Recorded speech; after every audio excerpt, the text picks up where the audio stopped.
I tested 15 self-improvement habits on myself like a lab rat with a vision board. And what happened next was borderline insane. 1. Make the bed. I used to think making the bed was for people who have their lives way too together. But then I actually tried it for a week, then a month, and now I make my bed every single day. By doing this first thing in the morning, you've already started your day with productivity. It's about proving to yourself within 5 minutes of waking up that you're capable of completing something. Making my bed was the first micro win that led to macro discipline. Because once your bed is made, skipping the gym feels a little more criminal. Leaving dishes in the sink, now it feels off. And it's not about being neat, it's about being in control of your space and your standards. You walk past that made bed later in the day and it quietly says, you showed up for yourself today. Small fix, huge win. 2. Bible reading and prayer. Before opening TikTok or YouTube, I opened the Bible. Just 10 minutes, sometimes longer, sometimes just one verse hit so hard I had to sit in silence afterward to think or reflect on it. Then I'd pray. Some mornings it sounded like gratitude. Other mornings it was just, Lord, I don't have it today, please help. And that small habit grounded me in a way cold showers never could, because life will punch you in the face. The question is, what were you anchored to before the hit came? Reading scripture gives you direction. Prayer gives you peace. 3. Wake up before the world. Waking up at 9 a.m. sounds great until you realize you're starting your day 3 hours behind your future self. I used to roll out of bed late, immediately overwhelmed, already reacting to a day I hadn't even started. And I'm not saying wake up at 5 a.m. to run 5 miles or do 100 burpees. I'm just saying to wake up before the noise, when there's not 1 ounce of noise, just pure quiet, the kind of quiet that feels like a clean slate. 4. Phone-free walks. Go on a walk without your phone. No music or podcasts. Just you, nature, and that one squirrel who stares at you like it knows all your secrets. At first, it feels weird, like your brain starts glitching. You reach for your phone out of habit, and then remember, oh no, it's just me and nature right now. Just straight up boredom. And that's exactly where the magic starts. Because somewhere on this walk, ideas surface and thoughts untangle. Some of my best ideas, like video concepts, decisions, or even personal clarity, didn't come from a book or podcast. They came 15 minutes into a peaceful walk. So yeah, leave the AirPods, walk with your thoughts, and maybe wave to the squirrel. He's been through a lot too. 5. The deep work hour. This one didn't just change how I work, it changed who I am when I work. It's called a deep work hour, but don't let the name fool you. It's not about working longer. It's about working like your soul's on a deadline. And here's what's crazy. Before I started this, I used to spend 5 hours pretending to work. But now I block 1 focused hour. 1 hour where distractions are illegal. And in that single hour, I get more done than I used to in an entire distracted afternoon. Trust me, try this and you will be shockingly productive. 6. Lift heavy weights. Look, I'm by no means a gym bro. I don't own pre-workout and I've never shouted, let's go mid-rep. But there's something primal, borderline therapeutic about walking into a room full of heavy objects and deciding you're strong enough to pick them up. It's you versus gravity, and somehow it teaches you more about life than most books ever will. At first, I lifted like I was trying to impress the ghosts of my high school insecurities. But after a few weeks, it stopped being about looks. It became about focus and power. Lifting made me disciplined, and it taught me how to show up when I didn't feel like it, how to push when it hurts. It's one of the best ways to build physical and mental strength at the same time. 7. Hydration. What if push like a superpower? You ever have one of those days where you're tired, unfocused, or moody? You might just be dehydrated. Yeah, not heartbroken, just overdue for a glass of water. When I started this habit, I wasn't just drinking water, I was in a relationship with it. Chugging 20 ounces first thing in the morning, keeping a bottle next to me like it was a security blanket for my nervous system.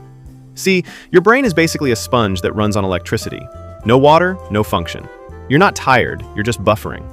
Once I upped my hydration game, everything changed. Mental fog gone, energy dips reduced. It's such a simple fix, it almost feels like a scam. So now I hydrate like it's my job. I treat water like a performance enhancer because it is. For your focus, your skin, your mood, your muscle recovery, and even your metabolism. You drink enough of it and suddenly you're walking around like your brain just got a software update. 8. Read 10 pages. Not tweets or Reddit threads. I'm talking actual books with page numbers. At first it felt weird. 10 pages, that's it. But something crazy started happening. The more I read, the more I started thinking like someone with long-term memory and a future. Instead of reacting to every notification like a squirrel on espresso, I found myself pausing to actually think. And I'm not talking self-help overdose. One chapter of a solid book can rewire more neurons than an hour of motivational YouTube. I started craving growth instead of TikTok reels. And let's be real, Reading 10 pages doesn't sound life-changing, but it stacks. That's 300 pages a month. That's a full book. 12 books a year. You do that for 3 years, you've got an unofficial degree in not being mediocre. 9. Journaling. Some days journaling felt like therapy. Other days it looked like a wasted mess. But guess what? It worked. Because journaling isn't about writing something profound. It's about writing something true. It's the daily practice of dumping your mental junk drawer onto paper and sifting through the messy stuff to find the one thought worth keeping. I'd start out confused, stressed, spiraling, and by the end of one page, things felt lighter, like I just argued with myself and finally won. Writing gave me space to think without interruption. No algorithm, no unsolicited opinions, just me, my thoughts, and a blank page that doesn't judge. It made me more honest, more self-aware, and it forced me to face things I had usually avoid with distractions and snacks. 10. Keep one promise to yourself. Most people don't realize this, but your entire life is built on how often you keep your own word. And no, it doesn't have to be massive. It's something small and ridiculously doable, like don't check Instagram before 10 a.m., drink one full bottle of water before coffee, or clean my room before gaming with the guys. That one promise. It's less about what it is and more about what it proves. It proves that you're the kind of person who follows through, that your words mean something, even when no one's watching, especially when no one's watching. I started treating it like a daily contract with myself, and every time I kept it, I felt just a little more solid and grounded, like I could trust the person in the mirror. See, if you keep breaking promises to yourself, your brain stops believing you.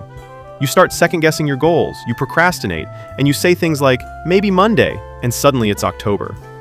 But when you follow through, even on the tiniest things, you build what I call inner gravity, that unshakable pull toward your best self.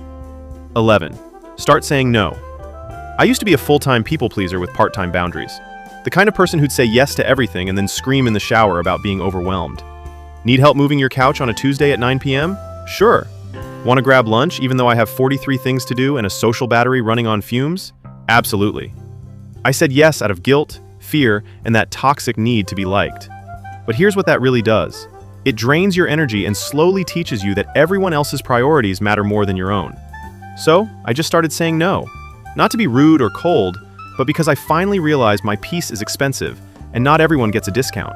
My time, my clarity, my life, and the people who respected my no, those are the ones who actually deserved my yes to begin with. 12. Eat whole foods. I didn't clean up my eating to impress anyone. I did it because I was tired of living in a body that felt exhausted and gross. Every time I chose whole foods over processed junk, I wasn't just eating clean, I was winning. Plus, not a lot of people are aware of all the chemicals and pesticides they put in processed foods, but we can talk about that another time. No one tells you how much your mental state is tied to your meals. When I ate like garbage, I felt like garbage. But once I started fueling with real food, whole, colorful, nutrient-dense stuff, everything changed. I stopped looking at meals as reward or punishment and started seeing them as strategy. Clean eating didn't just sharpen my body, it 100% sharpened my mind. I made better decisions. I had fewer cravings, and I finally stopped negotiating with myself in the pantry at midnight. So yeah, eat whole foods. You won't regret it. 13. Clean space, clean mind. Look, your environment isn't just where you live, it's what you become. For the longest time, my room looked like a tornado got bored halfway through and decided to vibe instead of finish the job. Clothes on the chair, dishes on the desk, random receipts from a year ago, still judging me. And I wondered why my thoughts felt so cluttered. Here's the truth I learned the hard way. Messy room equals messy brain. You can meditate and sip green juice all you want, but if you're doing it in a space that looks like a crime scene, good luck finding peace. So, I started cleaning because cleaning your space is saving your sanity. And once I decluttered, my mind followed. I could think more clearly, work more deeply, and most importantly, rest without guilt. My productivity shot through the roof. Your space reflects your standards, and when I raised the standard of my environment, every other part of my life started to rise with it. 14. Talk to yourself with respect. I used to talk to myself like my dad used to talk to me. You're lazy. You effed up again. Why can't you just get it together? And then I'd wonder why my motivation was missing and my confidence felt like it got hit by a bus. Here's what finally clicked. Your inner voice, that's your narrator. And you can't live a powerful story if the voice inside your head keeps trash-talking the main person. So, I made a shift. Now, I talk to myself like someone I'm rooting for. I started treating my self-talk like training. Every word was either building me or breaking me. And slowly, the inner critic turned into an inner coach. Now I remind myself, you don't have to be perfect, and you don't have to have it all together. Because look guys, in reality, you become what you consistently tell yourself. So if you keep repeating that you're not enough, don't be surprised when your life starts to reflect that belief. But speak with intention and respect, and you start building self-trust, and you start making decisions that align with who you want to be, not who you used to be. 15. Daily self-reminder. No one's coming to save you. Man, this one hit me like a truck the first time I really felt it. No one's coming to save you. No perfect mentor and no rich friend with insider secrets is just you. You are the hero, and you are the rescue team. Both. Once I internalized that, I started taking radical ownership of everything. The moment you stop outsourcing your breakthrough to someone else, that's the moment your real transformation begins. No more, once I get noticed or when someone believes in me. Believe in yourself so hard that people have to catch up. I started reminding myself of this every single day, sometimes out loud or sometimes in writ.